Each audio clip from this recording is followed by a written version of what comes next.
There's no issue more vulnerable to the giggle factor than that of alien abduction, which is why I've waited until this time to present it.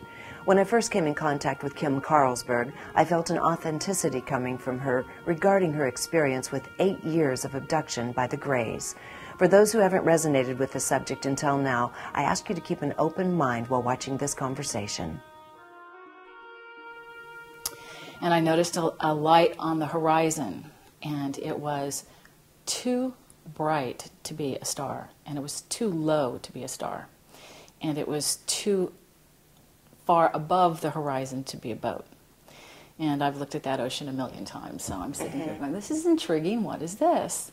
And then within a matter of a second, boom, boom, it goes from the South Bay, which would be Palos Verdes where we are, to Point Doom, and in the blink of an eye.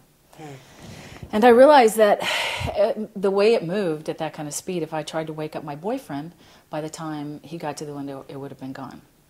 So you could have a witness to validate this experience. Yeah, to share it with. Sure. It was phenomenal. Yeah.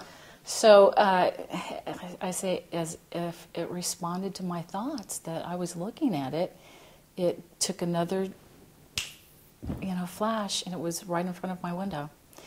And it was about 50 feet in diameter. It was a white, glowing orb. I call it moon over Malibu. It looked like the moon with a little, the moon and fog.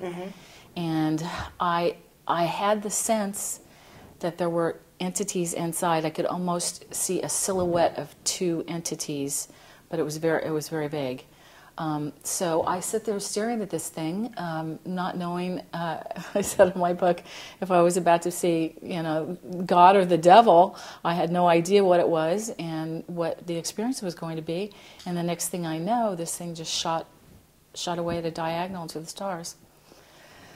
So that was fine. I had my first sighting.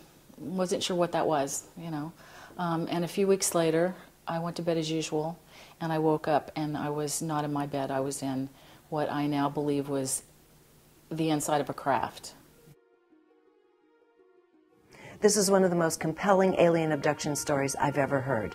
To see the full interview, go to ConsciousMediaNetwork.com.